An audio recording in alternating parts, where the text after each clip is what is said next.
Magandang gabi sa iyo, Gantimpala. May ibabahagi akong kwento. Karanasan ko to na hanggang ngayon, ikinikwento ko na rin sa mga anak ko. Nasa edad 15 anyos pa lang ako nung mangyari ang mga bagay na kailanman hindi ko makakalimutan.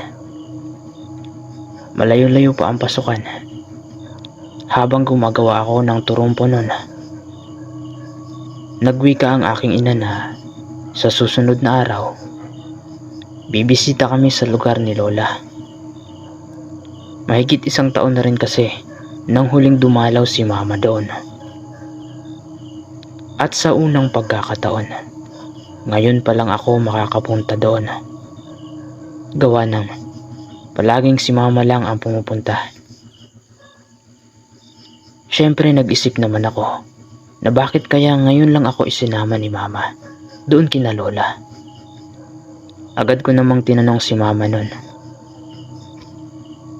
At nung marinig niya ito, tumingin lang naman siya kay Papa. Yung tingin na para bang may mga bagay silang matagal nang itinatago sa akin. At matapos ang ilang minutong paghihintay ko sa kanyang sagot, natawa-tawa lamang nagwika si Mama na dati raw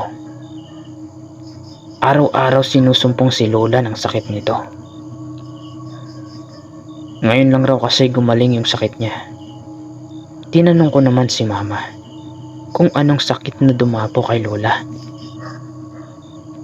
Pero dali-daling sumingit si Papa at iniba niya ang usapan. Kinagabihan, di pa rin ako dinadalaw ng antok sa kakaisip kong ano ba talaga ang sakit ni Lola. At isa pa, bakit hinahayaan lang nila na mag-isa ito doon sa pamamahay niya? Nakakaya pa kaya ni Lola ang bumangon kapag masama ang pakiramdam niya? Kung hindi, papaano na? Sinong gumagamot kay Lola? Ito ang laging nasa isip ko nun ng mga panahong iyon.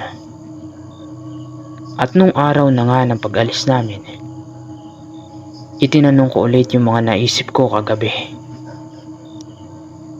Nagwika naman si Mama na di raw basta-basta si Lola.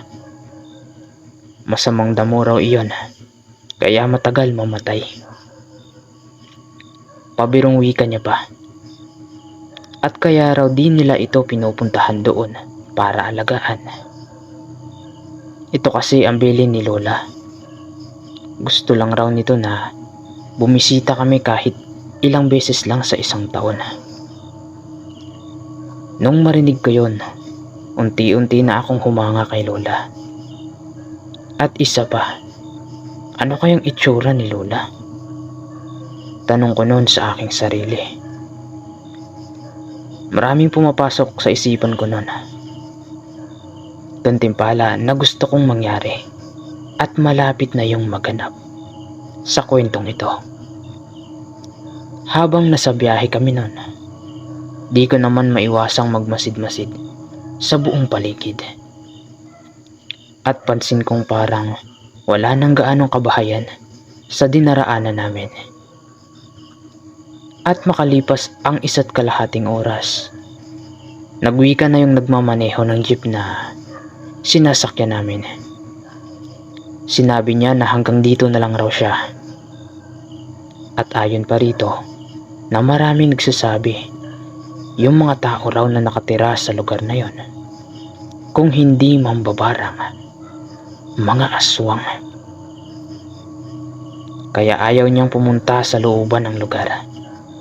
Nangangamba kasi siya na baka paliparan siya ng mga buhay na salita o aswangin ng mga tao doon.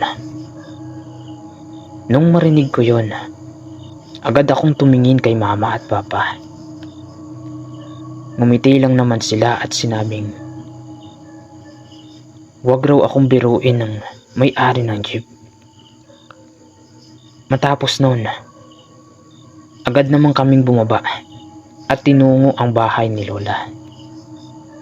At sa patuloy nga ng aming paglalakad, kakaiba yung tingin sa amin ng mga tao roon.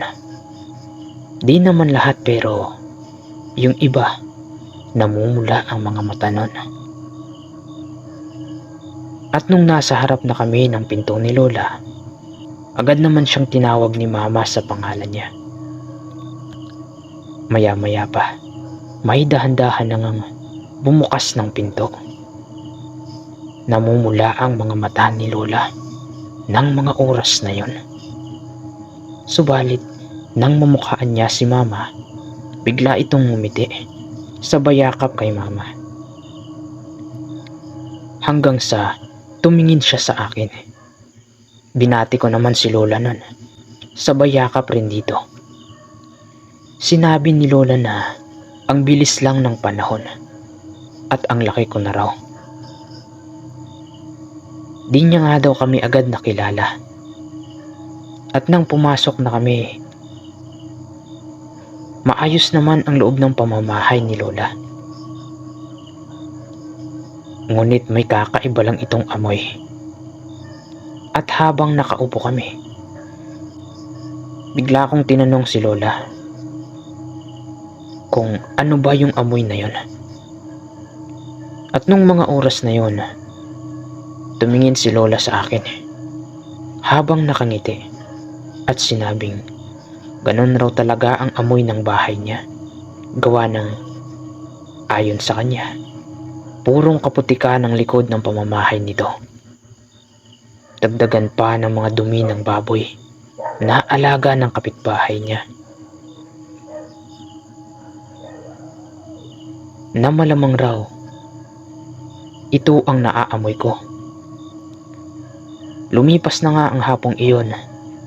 Naging masaya naman ang pag-uusap namin.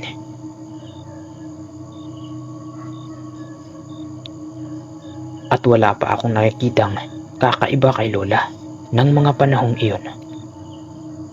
Hanggang sa sumunod na mga gabi, habang naglalaro ako sa labas ng tahanan ni Lola, nakita ko si Lola na nakasilip sa pinto habang nakatingin sa akin ng kakaiba.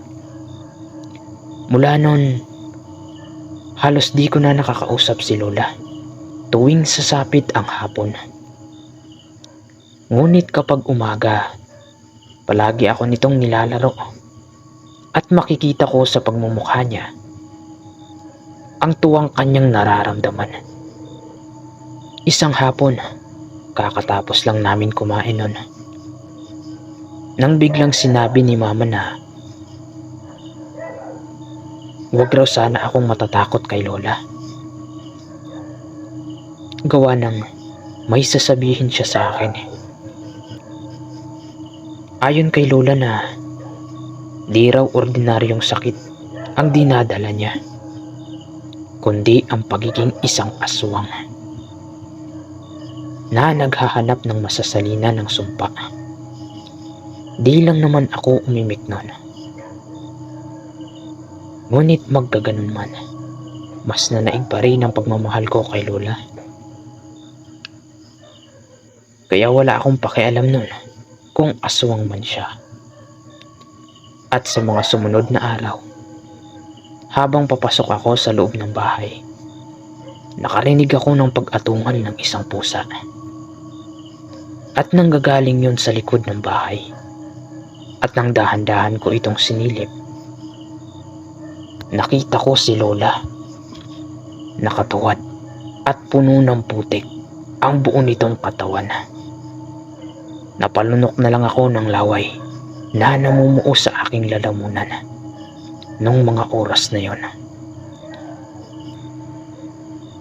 Gawa ng si Lola pala ang nag-aatungal na tulad ng isang pusa. At nang hindi ko na maigalaw ang magkabilang pa ako nun, biglang may humila sa akin. At nang lungunin ko ito, nakita ko ang pagmumukha ni Mama na halos umiyak na. At nung tinanong ko ito kung bakit siya namumutla, sinabi ni Mama na kung nakita raw ako ni Lola nung mga oras na yon. Sa ganong kaanyo-anya, malamang raw, baka may mangyari pa sa aking masama. Gawa ng di na gaanong kontrolado ni Lola ang kanyang pagiging aswang. Kaya sinabi sa akin ni Mama na wag na raw akong lalabas tuwing sasapit ang gabi. Hanggang sa umuwi na nga kami sa lugar namin nun. Pero bago mangyari yun, niyakap ko ng mahigpit si Lola.